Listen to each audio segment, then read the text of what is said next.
গরিব হোক ধনী হোক সেভাবেই তো সেবা করবে। ঠিক।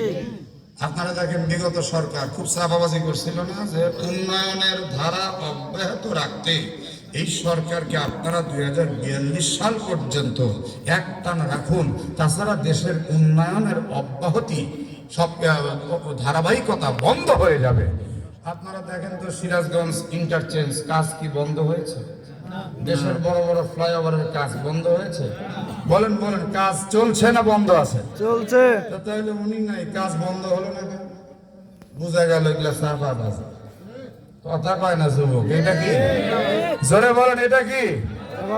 টাকায় করে কাম হয় মর্দের না, কিচ্ছু না। ওই জায়গাতে একটা পাগল কেউ বসায় দেন, ওই পাগলেও মনে করেন খালি সিগনেচার করবে আর কামের মনে কাম হবে, কিচ্ছু না। এগুলি সব ভুয়া গেছে। সুতরাং আমরা চাই একজন সৎ ব্যক্তি, সৎ নেতৃত্ব, একজন সৎ নেতৃত্ব চাই আমরা। এরপরে তাদের নবী তাদেরকে বললেন, قال ان الله اصطفاه عليكم وزاده بسطة في العلم والجسم। একটু জোরে সরে বলে সুবহানাল্লাহ। সুবহানাল্লাহ। হযরত শামীল আলাইহিস সালাম উনি তো নবী, উনি এদেরকে বুঝাচ্ছে তোমরা যে বিতর্ক করো, এর টাকা পয়সা নাই, ধন দৌলত নাই, আবল তাবল যে বকো, যুদ্ধের জন্য কি দরকার? দুটি জিনিস দরকার। জোরে বলেন, যুদ্ধের জন্য কটি জিনিস দরকার? দুটি জিনিস। সকলে এক আওয়াজে বলেন, কটি? রাষ্ট্র পরিচালনা করতে দুইটা জিনিস দরকার। এক নম্বর হলো আল্লাহ রাব্বুল আলামিন তোমাদের উপরে তাকে তো নেতা হিসেবে মনোনীত করেছেন, রাজা হিসেবে মনোনীত করেছেন। আল্লাহ তাআলা তাকে এলেমে এবং দেহের শক্তিতে অনেক বৃদ্ধি করে দিয়েছেন তোমাদের থেকে। আর যুদ্ধের ময়দানে এই দুটি জিনিসই যথেষ্ট। মেধা দিয়ে, এলেম দিয়ে, জ্ঞান দিয়ে সে যুদ্ধ কূটকৌশল খাটিয়ে জয়লাভ করবে, আর শারীরিক কুওয়াত আর ফিটনেস শক্তি দিয়ে সে যুদ্ধের ময়দানে জয়লাভ করবে। এই দুইটা ছাড়া যুদ্ধের ময়দানে টাকার কোনো দরকার নেই। যুদ্ধের ময়দানে যদি বংশীয় নামধাম থাকে, আর একটা নিম্নমানের ব্যক্তিকে তলোয়ারের এক কোপ দিয়ে তার ধর থেকে মস্তক ছিন্ন করে, যুদ্ধের ময়দানে নাম, খ্যাতি, যশ দিয়ে কোনো লাভ হবে? কোনো লাভ নেই।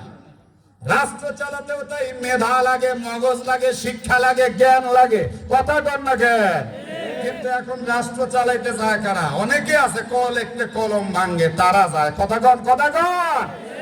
আমরা বিগত সময় দেখেছি যারা রাস্তায় ফেরি করে করে মানুষকে গান শোনাইতো, যাদের ইজ্জতের বালা ছিল না, কল একটা কলম ভাঙতো, ওরাও পার্লামেন্টিং সদস্য হয়ে সংসদেও গান শুনাইছে।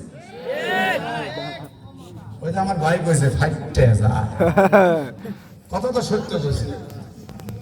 এই উচ্চ জায়গায় দাঁড়িয়ে 300 সদস্য মিলে আন্তর্জাতিক ভাবে আজে বাজে গান শোনে, এইটা কোন ইতিহাসে আছে?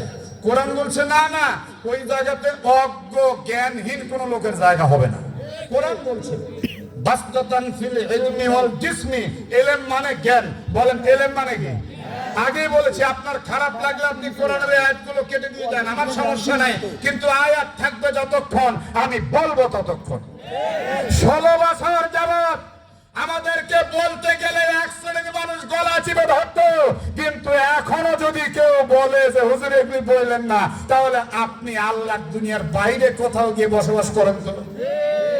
আল্লাহর দুনিয়াতে আল্লাহর কোরআন চলবে, আপনার এই কথা আমি শুনতে রাজি নেই। হ্যাঁ, সম্মানিত সুদীপ,